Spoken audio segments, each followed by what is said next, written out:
Bonjour, aujourd'hui une vidéo sur les magies. Elle concerne énormément les flammes jumelles. Il faut en être conscient. Il y a certains nœuds qui ne pourront s'enlever que par la libération de ces magies. Je voulais vous le dire parce qu'elles peuvent être de ces vies. Donc en général, on sait, on a les messages. Mais elles peuvent venir aussi d'autres situations de vie karmique. Et voir aussi, ça peut être des magies qui sont complètement inhérentes aux flammes jumelles en fait, qui viennent d'un très long, de très loin quoi, à la création des flammes au moment de l'Atlantide. Donc ces magies elles servent avant tout à séparer la flamme. Elles servent aussi à dérouter du chemin divin, parce qu'elles ont un impact, il ne faut pas le nier. Et en tout cas, c'est ce qu'on voit dès qu'on fait les libérations. Les libérations de magie, elles permettent vraiment, au-delà de gagner du temps, c'est de nettoyer l'aura sur des... Il y a des dispositifs de magie qui sont faits pour ne pas être retirés ou des choses comme ça.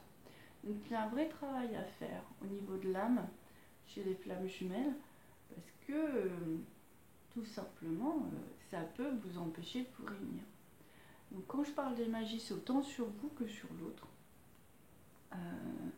L'éveiller dans la flamme, il a un peu la responsabilité du couple.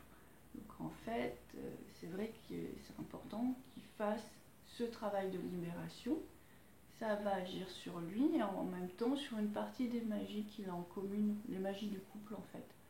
L'autre personne, si elle a d'autres magies, ça va agir, mais il a aussi sa part de responsabilité. Il y a un moment, il va devoir faire une prise de conscience, soit se séparer de ce milieu toxique et le fuir, soit faire un travail plus personnel. Donc c'est plus compliqué, mais de toute façon, si vous voulez avancer dans la flamme, il faut vraiment faire ces libérations-là. Elles sont capitales, je dirais. Alors comment on reconnaît qu'on a des magies? Parce que là, je parle d'un truc qui moi-même, il y a quelques années, je vous aurais dit, mais n'importe quoi. Je suis reliée à l'énergie divine, j'ai assez de signes de Dieu pour savoir que je suis connectée, quoi. Donc je chantais mon âme, moi je pensais que mon âme était assez purifiée pour le faire. En fait, ça n'a rien à voir. On peut avoir la connexion, mais on n'a pas forcément la protection. Et je pense que c'est ça, c'est la protection qu'on nous demande de travailler en tant que flamme jumelle. En identifiant d'abord qui sont les personnes ténébreuses de l'entourage, qui sont les âmes lourdes, on va dire, et aussi quels sont les lieux à éviter, les nourritures, les choses comme ça. C'est vraiment important pour être dans une vibration optimale, une vibration la plus saine qui soit, voire la plus sainte à la limite, parce que c'est parce qu'on est sain S-A-I-N, qu'on peut accueillir l'énergie divine complètement. Donc bon, je vous dis ça parce que je pense qu'il y a plein de gens qui vont dire mais je me sens pas concernée. Je vous proposerai quand même de faire un petit bilan, un peu comme un check-up quoi, pour savoir. Je pense que ça touche quand même, moi, des flammes que j'approche, plus de 90% des flammes. C'est énorme. Et ce serait dommage de passer à côté d'une histoire, tout ça parce que vous n'avez pas vérifié. Il vaut mieux faire une vérification et puis se dire ah bah non, il n'y a rien, c'est tranquille, plutôt que passer à côté. C'est un principe de précaution. Alors comment on reconnaît qu'on a des magies? C'est assez simple. Vous allumez votre flamme, vous sentez que ça sort de votre cœur et en même temps, vraiment ça va être diffus. Vous allez l'aimer, puis en même temps il y a une sorte de colère ou de haine qui peut se propager comme ça. C'est quelque chose vraiment que vous pouvez pas comprendre en fait. Vous dites mais moi je l'aime, pourquoi j'ai des relents de colère à ce point-là? Ça peut être, vous allez voir, si vous êtes plus proche de lui, vous allez avoir envie d'aller vers lui, puis au final vous allez toujours repousser le moment, vous allez toujours vous n'allez pas faire ce que vous voulez. Souvent, si on sent bien, c'est qu'on se sent un peu à côté de la plaque depuis qu'on est né, en fait, parce qu'on peut avoir des magies depuis très longtemps. Vous voulez cette fringue, et puis c'est celle d'à côté que vous achetez, par exemple. vous voulez être cette personne et puis vous sentez qu'il y a un décalage, vous n'y arrivez pas. Vous voulez créer de la richesse, c'est bloqué. Quoi que vous fassiez, les contrats s'annulent. Quoi que vous fassiez, vous retrouvez toujours panier percé à la fin du mois, alors que pour d'autres, ce sera beaucoup plus simple. C'est des petits signes comme ça du quotidien qui font dire, bon alors qu'est-ce que je fais? Est-ce que, voilà, j'ai tout, qu'est-ce que je fais? Est-ce que je fais un bilan ou pas? Souvent en plus, ça peut concerner des gens qui ont bossé sur eux en développement personnel, c'était mon cas. J'avais tout fait.